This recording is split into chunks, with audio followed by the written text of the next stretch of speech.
Bismillahirrahmanirrahim. Assalamualaikum warahmatullahi wabarakatuh. Selamat datang kembali bersama kami di channel Azril Hidayat. Pada video kali ini kawan-kawan akan kami kabarkan dua informasi terkait dengan pelaksanaan P3K untuk jabatan fungsional guru ya, tentunya nanti untuk pelaksanaan di tahap yang kedua.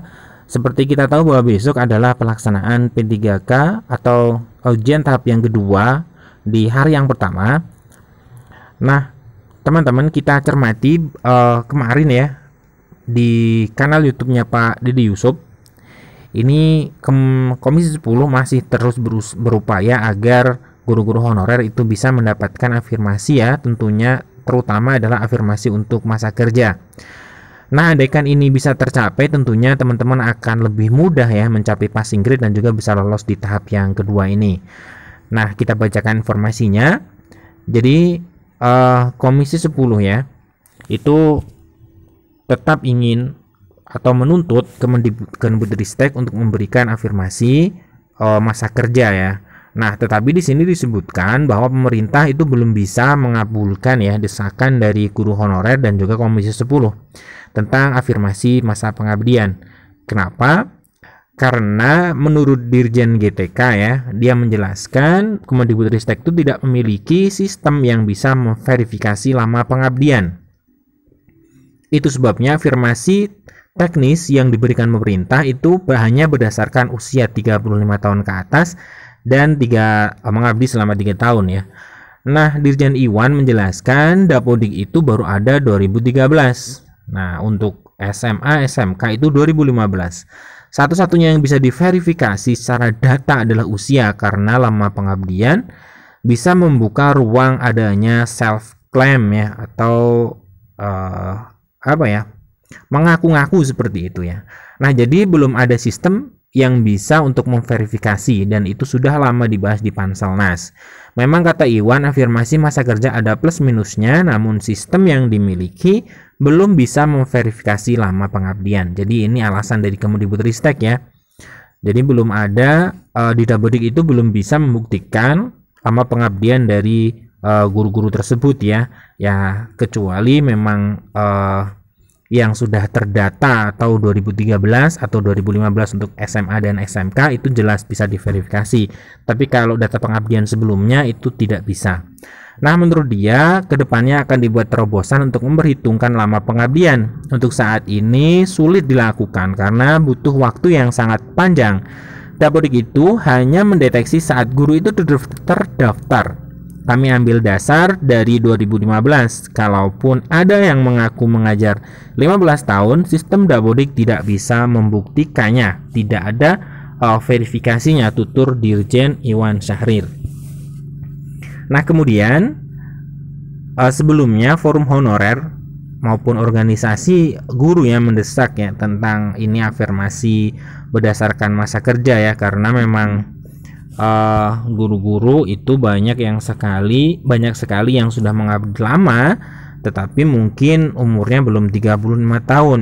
Nah, itu tidak mendapatkan afirmasi, kan sayang ya.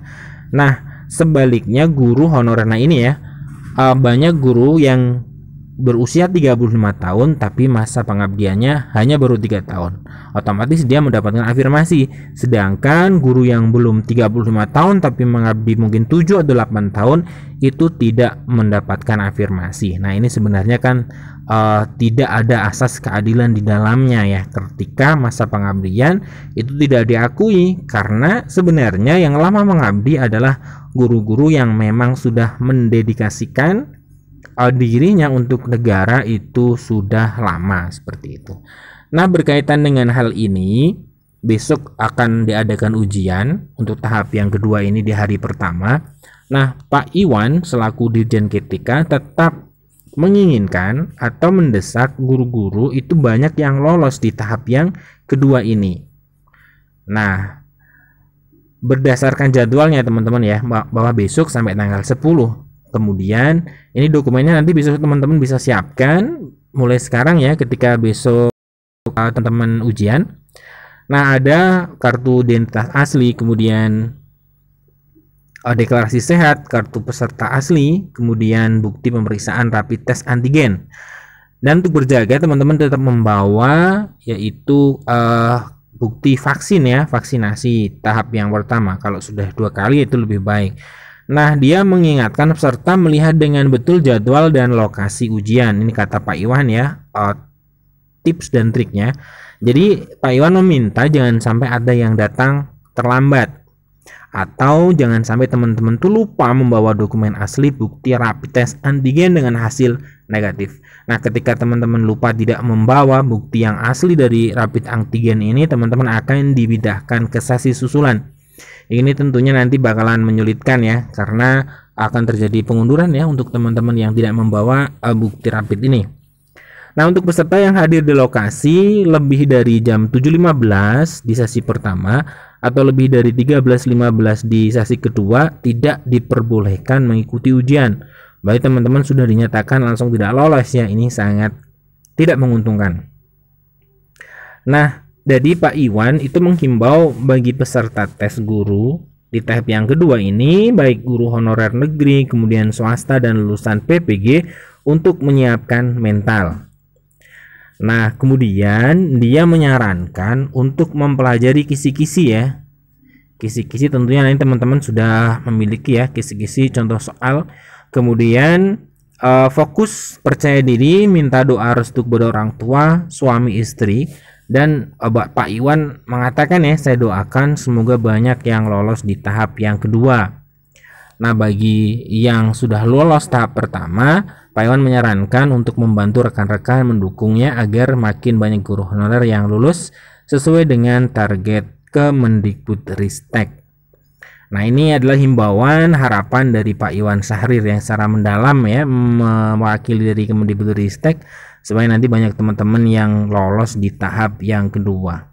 Ya, memang andaikan kalau kita boleh berandai-andai ya, berandai tentang afirmasi masa kerja itu bisa dikabulkan, saya yakin semakin banyak ya dan juga yang lolos, dan tentunya Pak Iwan akan cukup senang ya, karena target 1 juta dari Kemendikbudristek yang akan diangkat itu tentunya akan lebih mudah tercapai ya, akan mudah tercapai. Walaupun di guru-guru yang sudah lolos di tahap yang pertama itu sampai sekarang belum ada kepastian ya. Bahkan di berita ini disampaikan ya bahwa hingga tanggal 6 Desember itu belum satu pun Pemda yang mengajukan usulan penetapan NIP P3K guru kepada Badan Kepegawaian Negara atau BKN. Nah, ini cukup mengenaskan ya, karena sudah lama ya pengumuman kelulusan, tetapi kata Pak Bima Haryawibisana itu belum ada Pemda yang mengajukan atau mengusulkan penetapan NIP P3K guru. Nah, ini kata Pak Iwan ya, maksud kami Bima ya. Nah, Pak Bima itu mengatakan bahwa penetapan sesuai dengan PP Manajemen P3K prosesnya harus berdasarkan usulan pejabat pembina kepegawaian atau PPK. Tentunya untuk wali kota ya, untuk kota, kemudian bupati untuk kabupaten, dan juga gubernur ya untuk provinsi, ini harus mengusulkan dulu.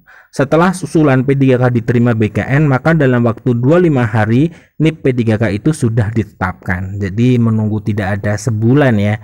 Sebulan itu NIP otomatis sudah disediakan atau sudah diusulkan, kemudian ditetapkan oleh BKN selama 25 hari. Nah, tapi sayang sampai tanggal ini ya, tanggal 6 hari ini itu belum ada Pemda yang mengusulkan NIP untuk P3K guru yang lolos di tahap yang pertama. Nah, cukup banyak ya permasalahan memang di rekrutmen P3K di tahun 2021 ini ya. Nanti semoga saja, karena proses rekrut atau perekrutan ujian di tahap yang kedua ini sudah mulai berjalan besok, maka semoga nanti yang sudah lulus di tahap pertama akan ada kepastian, akan ada pengusulan NIP yang dilakukan oleh pemerintah daerah, sehingga nanti tidak berlarut-larut, jangan sampai ini terulang ya seperti di tahun 2019. Terima kasih telah menyimak, kami akhiri. Assalamualaikum warahmatullahi wabarakatuh.